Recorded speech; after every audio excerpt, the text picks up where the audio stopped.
Түнбаярын бум эрдэнийн зохиол эхнэр. Хаашаа алга болчихдаг байна. Удсаа ч авахгүй юм. Ямар нэгэн муу юм болсон бол мэдэгдмээр юм аа. Үнэн дээр бол өнөө хар усаа гутраад л яваа л та. Би мэдчихл байна. Зөвөн амтан. Үгүй гэхдээ ямар нэг юм болчихсон юм биш байгаа та. Бүсгүй бодолдоо ороогдсон өрөөнд дотроо холхино. Тэгтэл ямар нэг юм хаалга тэмтчин сарлах чимээ гарав. Яашгүй дээ, ирэх шиг боллоо гэж шивнээд хүүхдэн сэрэхгүй гэхдээ бүсгүй хөнгөн гიშгэлэн ирж хинбэ хариу алга. Гэхдээ ямар нэгэн хүн хаалганы цаан шуугтнахад бүсгүйн сэтгэлд гинэтхэн уур ноцож. Яг м. Заяагүй амтан бас л гутраа биз. Өөдгөө навш. Хинбэ чи? Би байна. Гэт дараагийн үгэн гүйцэж чадалгүй хандаган гулсах чимээ доошлоо. Хаалганы эдэл тэр хан налан явган суужээ. Алив орооч те хүн амтан харчихлаа. Зайсавсруугүй зөгсөх тэрээр босож чадсангүй. Бүсгүй сугнаас нь өргөн арай гэж ороолов. Гიშгэх газраа олж ядан тэмтчих түүний амнаас ч гэжтэй хувцс хунар үгүй ерөн түүний бүхэл юмнаас нэлэнхүйтэй архины эхүн өнөр ханх тавина. Тогтож ядан байгаа хэрн бас гутлаан тайлчих гэж оролдоно. Харин хаа очиж гутлна амархан сугарсан хэдий ч хүчиндээ нөгөө тийш унах шахан гуйвлаа. Бүсгүй түүнийг унгаачихгүй хичээвч хамаг биеэ сул хайсан согтуу махыг яаж чадахгүй даган гуйвч. Гэхдээ арай унахчихсангүй. Архины огөөдөс хөргөм нэхэн өнөр эрүүл хүнд тэр тусмаа эмхтэй хүнд тэсхийн аргагүй ажээ. Гэвч бүсгүй дэвчин дэвтсээр арай гэж өрөөнд нь оруулан орон дээр унгалаа. Тэвчихгүйгээд яах вэ? Хайрын ор хүнчлийн давуу өчигдөрхөө угаасан юмсан. Бүсгүй түүнийг цааш нааш нь өнхрүүлэн байж хувцсыг нь тайллаа. Зарим нэгийг нь шовтолж хаяв. Босоо байхаасаа хэвтэй байсан нь арай хөнгөн аж. Тэр ямар нэг юм амандаа буфтнал тэгснэ хэн хүнд ойлгохдохоор би их нэртэй хайртай шүү гэж үгэлнэ. Гэртээ ирснээ мэдээд байгаа шүү юм байх та. Эхнэрийн сэтгэлд эвэр бодол зурсах юм. Бүсгүй хүний сэтгэлээ гэж. Гэтэл нөхөр нь гинтгэн өндийж өөрийн бишнүүдээр эргэн тойрноо нэг хармар болсноо эргэж унлаа. Дотор өмд өрөөсөн оймсноос өөрөнгөө сүрдийн хөвтөх түүний дээрээс нүмерх юм хаяад өрөөнөөс гарлаа. Эхнэрийн санаа төрч ятуугай амрав. Тэр шөнийн 3 цагт гэртээ ирлээ. Амьд минь бүрэн бүтэн иржээ. Хэдийгээр ингэж бодож тайвшрах айдавч бүсгүй 2 ансигнаас халуун бүлээн нулимс өөрийн ирэхгүй гарч юугүй хасар даган урсав.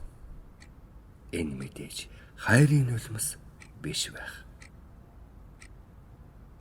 Би хэдий болтол ингэж амьдрах юм. Энэ бүгдээс ой гутж үзэн ядаж байна. Намайг яалаа гэж ингэж тамлаж байдаг юм. Даанчтай. Би юуг буруу хийсэн юм? Хоол ундыг чинь хийж, хувцс хундрыг чинь угааж, өр хүүхдэн өсгөхөөс илүү надаар яалгах гээд байх юм. Би энээс илүү байж чадахгүй. Би тэсэхгүй. Бүсгүй улам бүр зөрхрөн уйллаа. Гэхдээ чимээгүй уйллаа. Тэгэхгүй бол хүүхдүүдэн сэрээч гэж мэднэ. Хүний бүсгүй өрийг нулимстай хутгаж орхидог хатуу атлаа хүйтэн хорвоог яалтай.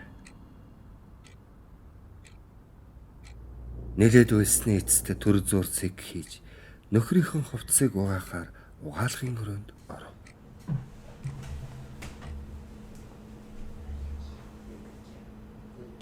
Энд тэнд унаж тусаж явсан бололтой өмдөн гэж авах юмгүй шороо тоос. Эхэн үнэр шингэсэн тэдгээр хувцсыг баананд хийж угаалгын нунтаг цацаад дээрээс нь халуун бүлээн ус гойж болов. Ус айжмаар тунран хатуу ширүүн жинсэн өмдийг захаас нь норгож эхлэв. Норсон хэсэг нь уйран нугарна. Бодлогын угаалгын нунтаг урвалд орж дээрээс гойчих усанд цохогдсон 1000 түмэн хөөсөн бөмбөлөг болон үрж. Бүсгүй энэ бүгдийг харж гөлрөн зогсох авч ухаан санаа хаа нэг тийш нисэн оджээ. Тэр гэр орныхон ажлыг үнэн хүүс сэтгэл гарган хийдэг. Үүнд ээж дуртай. Түүнд эр нөхөр нь эрүүл сарвал үр хүүхэд нь аз жаргалтай байвал болоо. Өөр юм түүнд хэрэггүй. Ямар ч ажлыг сайхан бодол хөврүүлэн хийх хичнээн жаргалтай. Гэвч энэ удаа бүсгүй тийм байж чадсангүй. Өдмөшаар ингэж ухаангүй ууж идэж явахдаа хинтэйгээ юугаа ярьж, юугаач хийж хинийхээ ч өвөрт хэвтэж байсан юм билээ. Гэтэл би энэ балиар хувцсыг нь угаах гэдэл сууж байдаг. Ёстой утга алга. Бодол дагаад тэрв түүний хаанаас ч юм гомдол харуулслын хар зураа дотор давчдуулан огшоход барьж байсан саванга ус руу бүл хидэл чулуудаа хөөстө гараараа нүрээ даган уйллаа. Пэлтан ханан дээр ойсон савангийн хөөс зунгаарлдан урсан. Бүсгүй уйлахаас цаашгүй арж чагаан алдан суугаатаа бухимдвч яаж чадахгүй байгаа заяанда өөрийгөө л буруутгана. Салаад явъя. 2 хүүхдээ яах вэ? Салахгүй гэхээр сайхан амьдрах гэсэн гэгээхэн хүслэн яалтаа. Тэлээ бодлын өгт тэлчилж ядна. Амьдрал гэдэг заримдаа бүсгүй хүний хэрээс хэтэрсэн сэтгэлийн их төвчээрийн сүүлийн оньсон дээр тогтож байдгийн чинээ бүсгүй яахан санах билээ.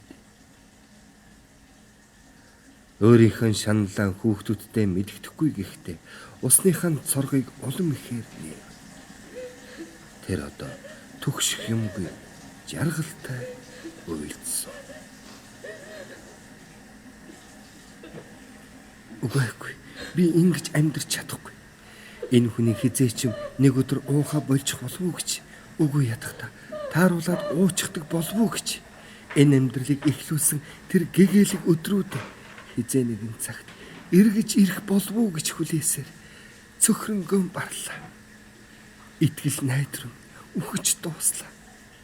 Одоо болий доо. Бүсгүй асгарах нулимсан арчин уйлна. Гэлээ гэхдээ чангахан уйлах эрх түүнд алга. Хий дэмээ амаа ангалзуулан мөрөө чичгнүүлэн бөнжигнэн суу. Айлын эхнэрийн буйр зааж энэхэн бид заяасан амьдралаа өөртөө л хамаатай хэмээн бодохдоо эцэг эхтэй ч хэлдэггүй. Хий дэмээл энэлж шансан энэхэн үед аль тэртээд үлдэж хоцорсон охин зөнгөөрөн сэтгэлийнхээ гүнд ээж аав хүний жаргал гэдэг чинь хаана байдгийм бэ гэж гомдол зөхрлийн нулимстайгаан хамт хахаж цацсан залгилж суух. Аргагүй дээ. Ээж аавын энхэр охин байсан цаг түүнд байсан л юм чи. Би чамайг анх удаа уучгаад сохтуу ирэхэд энд тэнд гიშгэлэн гуйвлахад чинь игдүү хурч инээж огцсон. Амхандаа нөхрөө эр хүний дайнд хүрлээ гэж энэ дүрч байсан нь тэр байх. Бараг хайрлаж байсан. Нялхаараа байж дээ. Ингээд харуулсанд толгоогоо мэдүүлчих юм гэж тэр үед яахан мэдэх вүлээ. Одоо бүлий доо хань минь. Заац. Намайг ингэж суулаа гэд хүн ямар мэдэх биш гэж амандаа шивнээд нулимсаан шудраад усны цоргыг хаалаа. Уйлхаан болсон тул усны чимээ одоо хэрэггүй. Тэгтэл ямар нэгэн чимээ нөхрийн байгаа өрөөнд гарав. Яаран сандран ортол өөдөөс нь архины бөөлжсөний нясун өнөр хамар цоргон хоолой хорсгон. Тэр эгээтэл огсонгүй. Нөхөр нь бөөлжжээ. Нөгөө угаасан даав цэвэрлсэн шалан дээгүүр тэр гэхийн тэмдэггүй шар ногоон бас ирээн. Бүсгүй сэхэр жадан байтал нөхөр нь дахин хоолойгоо татаж эхлэв. Сандрангүйж угаасаа бэлэн байдаг төмпөнг авчран эрүүн доогоор нь шургуулж амжлаа. Нилээд том амсартай нэмгэн ногоон төмпөнг зориуд худалдаж авсан юм. Харин түрүүн орных нь урд тавихаа мартчихж. Нөхөр нь нэг их огх авч хамар амнаас нь нус шүлсэн мэддэхгүй нунжирч зэхэртсэн юм санжиралдан унчхаас хэтэрсэнгүй. Бодвол түрүүн хамаг юман гаргаж гийгүүлсэн бололтой. Бүсгүйний гараараа духнаас нь дүшиж нөгөө гараараа дал нуруунд дээр нь зөөлөн дарав. Нөхөр нь ходоодныхон гүнээс хий огөөлөн хоолоогоо хоржигнуулан дуутай гэгч нь хэхрэн. Өнөр танар гэж ойртохын арга алга. Энэ амьдрал түнд хэзээ ямагт төмпөн бэлэн байлгаж түүндээ нөхрөө хэрхэн яаж бөөлжүүлэхийг хүртэл сургажээ. Мэдээч тэр цэвэрлэж чадна. Магадгүй маргааш нь бантан багсрахыг хүртэл сургаа биз. Даач яавда. Энэ миний хайрлаж дурлаж хамаг байдгаанд зориулж байсан тэр залуу мөн гिचв. Ийм балиар амт намайг ивэлэн тэрсэн гэхэд. За юу ч гэхэвтэй. Бүсгүй өрөөнөөс бошуухан гарлаа. Гарахаас ч өөр яах вэ? Хэсэг байзнаад буцаж орон бөөлцсийг цэвэрлэж эхлэв. Ерөөсөө явъя. Би амьдрах гэж, жаргах гэж, хайрлах гэж, дурлах гэж, энэ орчлонд инээд байдгийг мэдрэх гэж би чамтай амьдэрсэн. Түүнээс биш би шаналлах гэж, уйлах гэж, шөнийн хугаст бөөлжс арилгах гэж, өөрийгөө мартах гэж би чамтай ханилаагүй. Хортхон шиг энийг артсан болцоход сэрхээс чинь өмнө арилах минь. Тэр шал артсан алчуурыг мушгахад хурууныхын завсраар шүлтэнд дутуу идэгдсэн мэт тосрохог бөөлжс би ярзгнуулан шүүрнэ. Бүсгүй яаравчлна. Хортхон шиг цэвэрлсэн болцоход өөрийнхөө болон хоёр хүүхдийнхээ хідэн хувцсыг бүндийлгсээр байтал нэг л мэдхнэн үүр манхайтал цайлаа. Үүнийг сая анзаарсан бүсгүйн ирж өөрийн ирэхгүй саарч жаахан суув.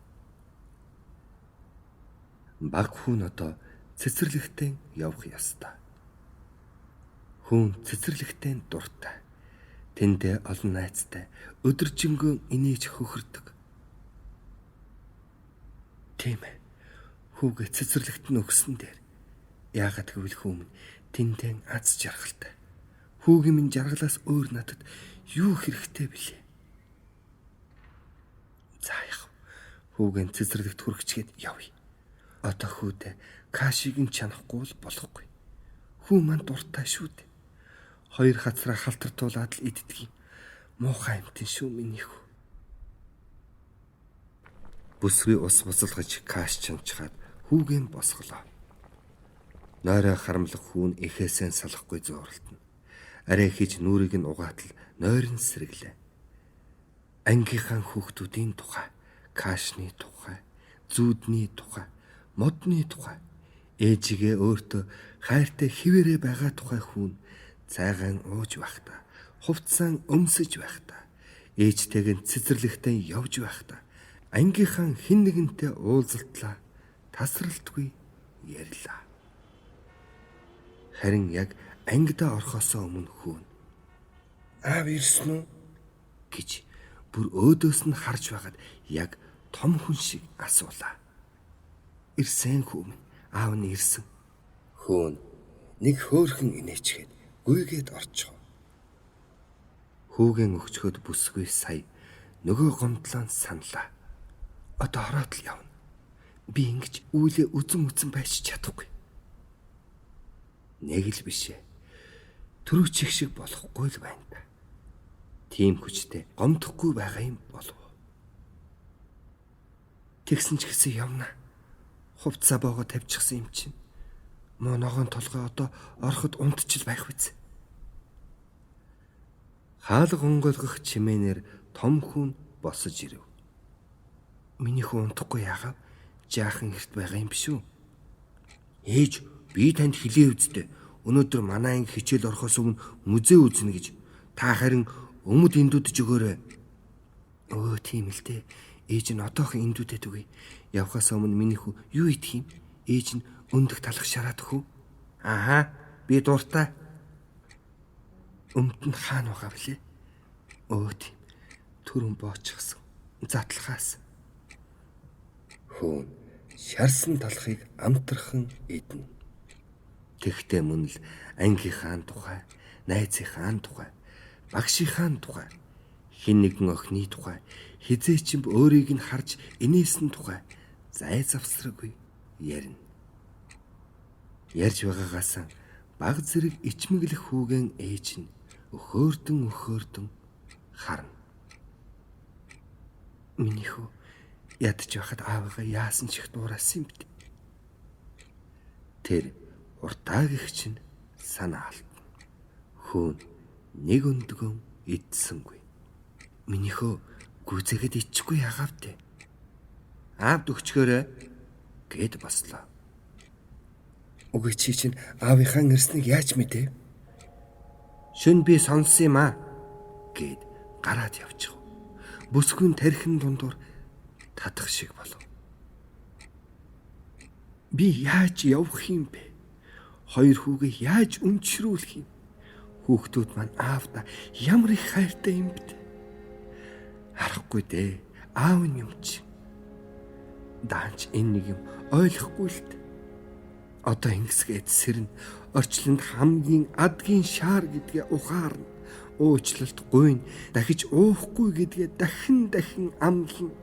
Бөөлжснийхөө түмпэн өөрөө цэвэрлэн бүнжигнэж миний энд тэнд гарчихгүй.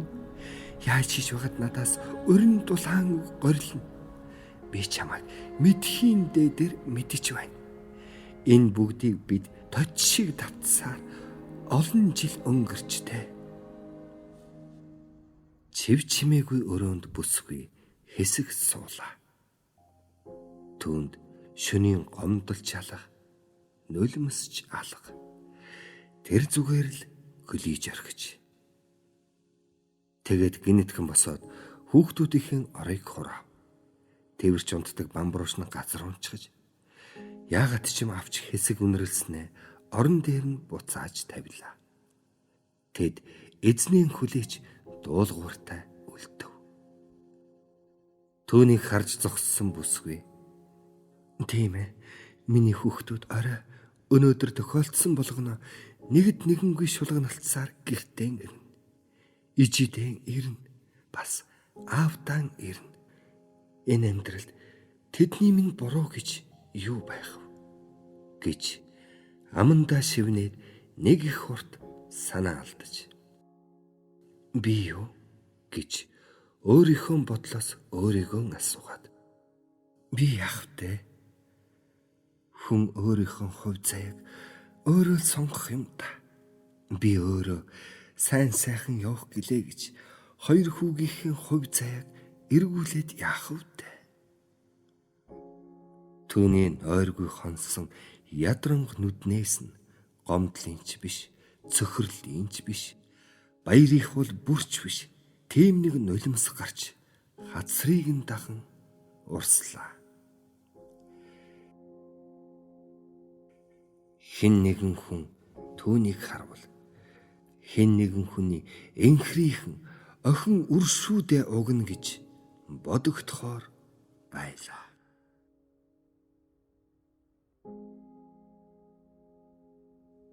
Зохиолыг бичсэн Түн баярын Бум Эрдэнэ, зохиолыг үнэлсэн Ойдвын Батсүх.